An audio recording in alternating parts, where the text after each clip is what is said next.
নমস্কাৰ বন্ধুসকল, জব.আছাম ইউটিউব চেনেললৈ আপোনালোক সকলোকে স্বাগতম জনাইছোঁ। বন্ধুসকল, আপোনালোকৰ বাবে খুব ভাল খবৰ।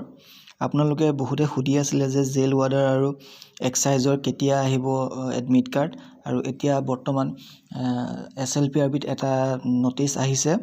আপোনালোকৰ যি জেল ৱাৰ্ডাৰ আৰু এক্সাইজৰ জেল ৱাৰ্ডাৰত যি আপোনাৰ 265টা পোষ্ট আছিলে আৰু এক্সাইজত আছিলে 222টা, সেই পোষ্টৰ বাবে আপোনালোকৰ এডমিট কাৰ্ড কেতিয়া দিব আৰু আপোনালোকৰ ইণ্টাৰভিউ কেতিয়াৰ পৰা ষ্টাৰ্ট হ'ব সেই বিষয়ে এটা নটিচ আহিছে। আপোনালোকে যদি ৰানিং প্ৰেক্টিচ কৰি আছে তেন্তে খুব ভাল খবৰ আপোনালোকৰ বাবে, যিহেতু ডেট বেছি দিয়া নাই আপোনালোকৰ। আৰু 36টা হাবিলদাৰ পোষ্টটো আছিলে, সেই পোষ্টকেইটাৰ কাৰণেও আপোনালোকৰ এডমিট কাৰ্ড আহি গৈছে।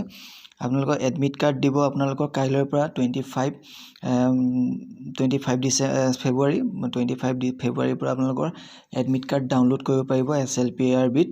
আপোনালোকৰ ইণ্টাৰভিউ হ'ব আপোনালোকৰ 1 মাৰ্চৰ পৰা আপোনালোকৰ PET আৰু PST ডেট হৈ যাব। বন্ধুসকল, যদি আপোনালোকৰ ৰানিং প্ৰেক্টিচ কৰি আছিলে তেন্তে আপোনালোকৰ মানে খুব ভাল খবৰ। আজি ভিডিঅ'টো ইমানেই, আৰু আপোনালোকে যদি জব ৰিলেটেড ভিডিঅ'সমূহ পাই থাকিব বিচাৰে তেন্তে মোৰ ইউটিউব চেনেলটো ছাবস্ক্ৰাইব কৰি ল'ব। ধন্যবাদ।